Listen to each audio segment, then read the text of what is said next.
It's getting so bad now for Russia that even freaking Switzerland is no longer neutral. That's right.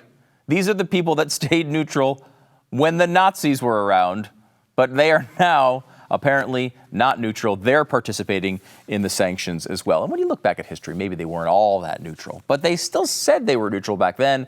New restrictions coming out. I mean, even the banking.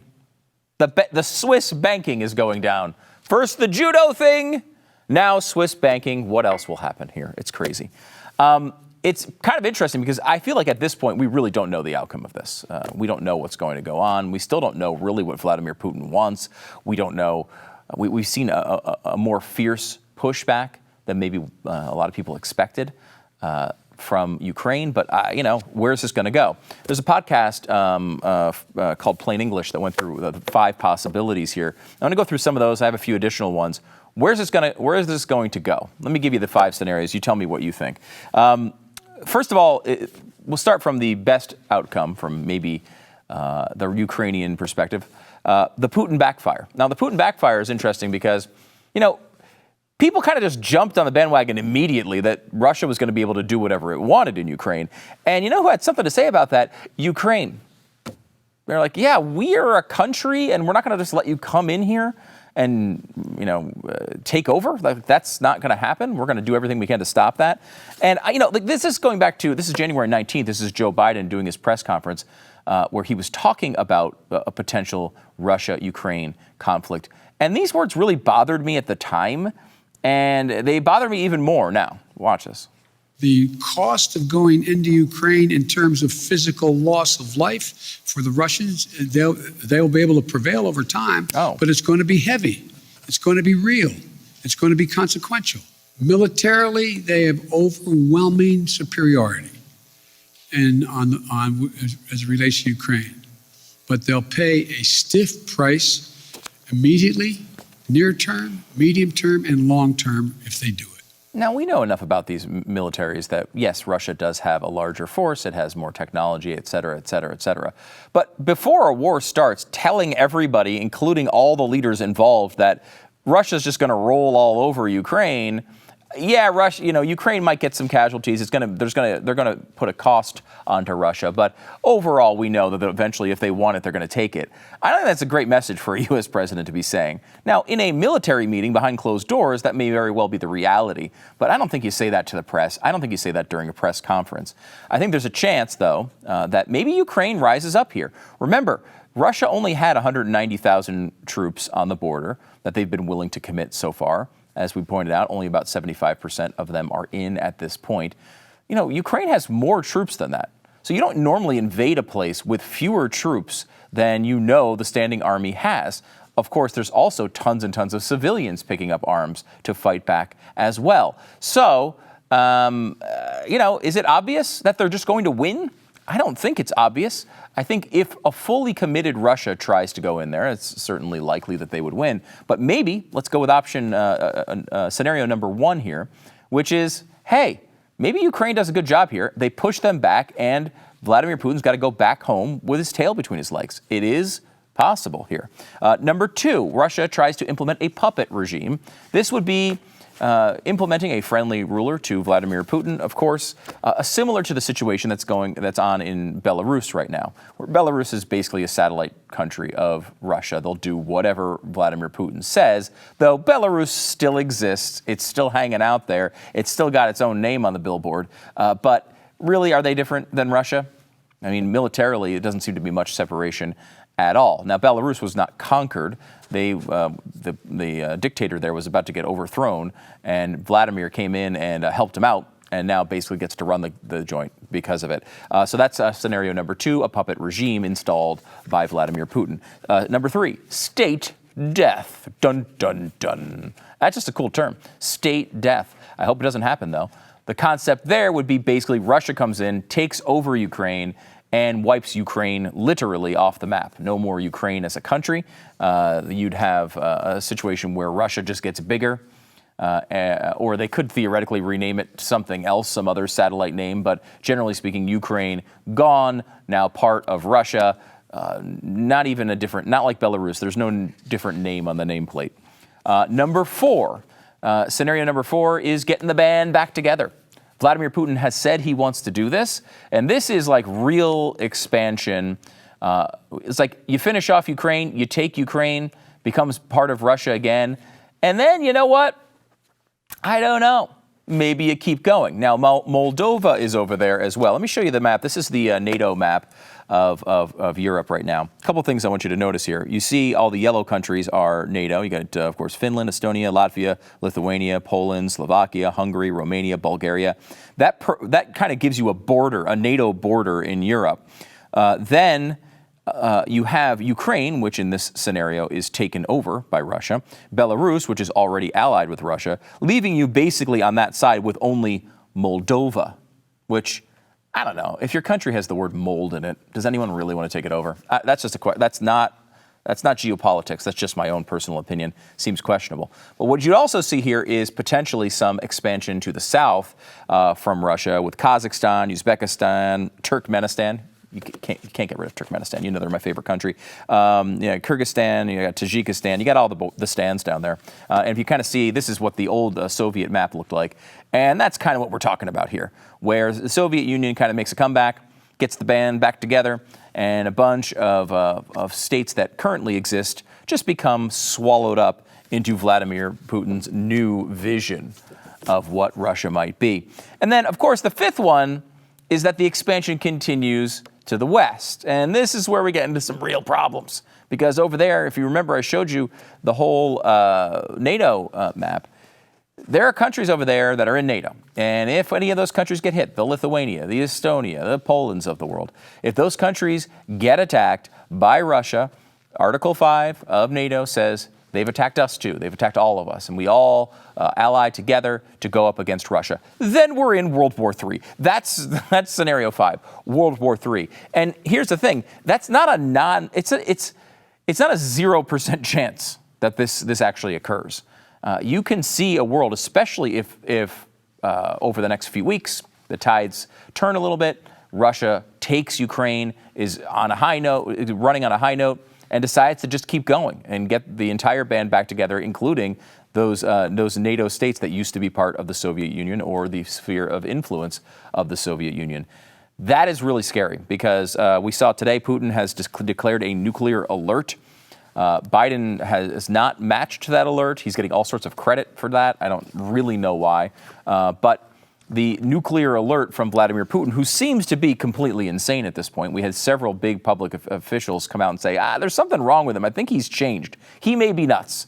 There's all sorts of rumors about why that is. But the point is, if he is nuts, if he is seeing the end of his life or the end of his regime and is trying to hold power and does something crazy, this is life-changing for all of us. I mean, if something like that happens where we're in a war with Russia, an active war, this is the biggest story of the century, and it will affect all of our lives. And we've gone from really thinking that's a real outlier situation to, I still think it's a small percentage chance overall, but it's not zero.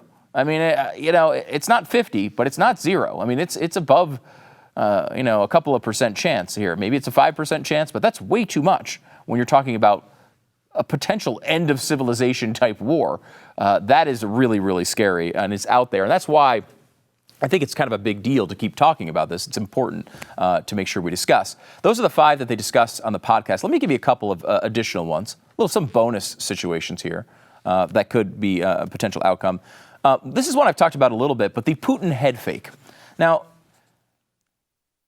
the way Putin has fought this war so far is a little strange. He has not committed all of his resources. He hasn't done things that he sort of promised he would do, taking out, electricity and cyber attacks and, a real all-out attack on the Capitol. It's possible he's just waiting and he's slow playing it.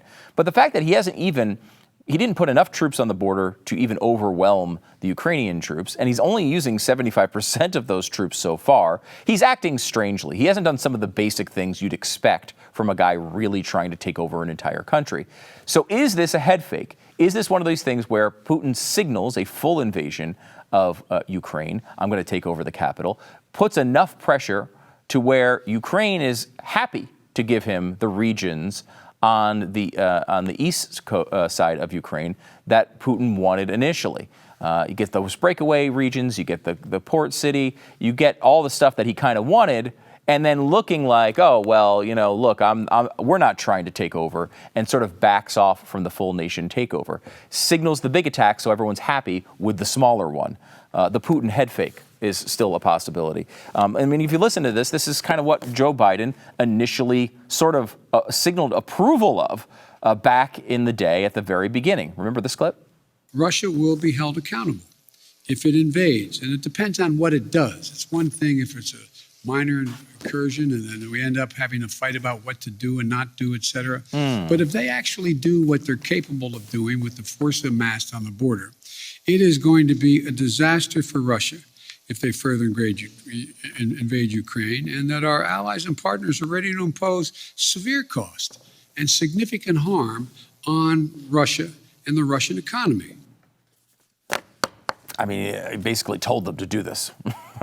So that could possibly be it. And I want to remind you of the Zelensky response to this at the time. We want to remind the great powers that there are no minor incursions and small nations, just as there are no minor casualties and little grief from the loss of loved ones. I say this as the president of a great power. I mean, Zelensky's obviously star is shining at the moment. We'll see how the rest of this plays out. Another one I want to give you, this is, I think, a small percentage chance, but it is kind of an interesting outlier. And this is the pre-1945 map. Now, look, I'm not going to bore you with Ukraine history from the beginning of time, but let me give you this one map. This shows you, if you look at the green outline here, you see modern-day Ukraine. This is a map from 1650 to 1812, but these borders roughly were there till about 1945. And what you see here is, you see where Kiev was Kiev, I guess, under the Soviet Union, but Kyiv, as we call it today. And that's the capital. That's part of Russian influence. That would become part of Russia. But they stop that border before Lviv. Now, this is the city way out in the west where a lot of the journalists are staying right now, pretty much out of harm's way. They've had a couple of battles with, air sirens and stuff. But basically, the border would end and leave a little slice of Ukraine that remains Ukraine. Kyiv, as the Russians like to call it, is part of their spiritual center, they believe, and they believe that's theirs. But going farther than that, there's an argument that historically that wasn't theirs. Maybe they stop there and leave a little slice for Ukraine, so they take most of it and leave a little dash. I don't think that's going to happen, but it's possible. And then the last one, I think, is, well, it's the second to last one, I guess, the end of Putin. We talked about this blowing back on him, and maybe this doesn't work out as well as you'd think. But think about this scenario for a second. He goes into Ukraine, has a real tough time there, destroys the economy, is not winning. He's in a quagmire. And there are a lot of people back in Russia who, with a lot of money and a lot of power and a lot of influence, there's Gucci stores lining the streets of Moscow. This is not a third world country we're talking about. There's a lot of really wealthy people with a lot of power there that are not going to be happy if this economy gets destroyed for a war that many of them are questioning openly. So what happens when he goes back? Maybe the people turn on him. Maybe the people say, wait a minute, this guy's supposed to be the strong guy with the horse. He's riding the horse shirtless all the time. What happened to that guy? We just got our asses kicked by Ukraine. Some of these oligarchs might say, wait a minute, I can't go on my vacations with Joy Behar anymore to Italy. What's going on? And they may come up with a plan to either overthrow him or take him out in some way or another. That's a possibility. This could backfire and be the end of Putin, and this might be the best case scenario for us here in the U.S. And the last one is Western influence grows. It's possible that this is such a terrible outlier attack, such an embarrassing attack for Russia, maybe seen so negatively. Even Switzerland is turning against them here. Maybe seen so negatively that the end game here is that the Western world actually is able to expand its influence here. This is, I think, a huge mistake by Putin. And he risks not only his own future, but also the future of this crazy, crazy movement and country he's been overseeing here for the past couple of decades. So there's all of our scenarios. What was that, 9? I mean, it's got to be one of the 9, right? We know it will not be one of the 9. It's going to be the 10th one. Whatever the 10th one is, that's what it's going to be. But that's 9 of them. Again, hey, we're doing a bunch of voting today. This is a democracy. Comment below if you're watching on YouTube. Which one do you think is real, or if there's a 10th one there that you're thinking it might be, make sure to outline it in the comments below. Look, there's a lot of people out there that understandably don't feel like this should be our top priority. Yes, we feel compassion for anyone who's attacked for no reason. But we also feel like this is like far away. It's way over there on those maps. And it's a war that we don't want to get wrapped up in. And when we know that when we do get wrapped up in these things, they sometimes go sideways in a hurry. So why risk it? We have enough problems of our own. I get that. I really do. But I assure you that while I have compassion for the Ukrainian people, I am also concerned about this for completely selfish reasons. Because Vladimir Putin is a douche. We might have massive economic consequences, troubling supply chain disruptions on top of the existing ones we have already. And there's a non-zero chance of World War III. I didn't like the original. I didn't like the sequel. I don't want a third one. So, in an effort to stop a possible nuclear catastrophe, I want to speak directly to Vladimir Putin. President Putin, it is time you stop this war and withdraw your troops. And if you do, we can assure you that you will reclaim your rightful place as the exalted honorary leader of the International Judo Federation. This offer is on the table now. You can change the course of history with your actions. You can save thousands of lives and regain your honorary presidency of the International Judo Foundation. This is a real offer. Assuming I can get it approved by the International Judo Foundation. If you enjoyed this video, hit like and subscribe to our channel so you'll be sure to see similar videos from BlazeTV with the added bonus of signaling YouTube that your voice and opinion still matters. And if you're looking for more great conservative content, check out one of the 2 videos suggested here.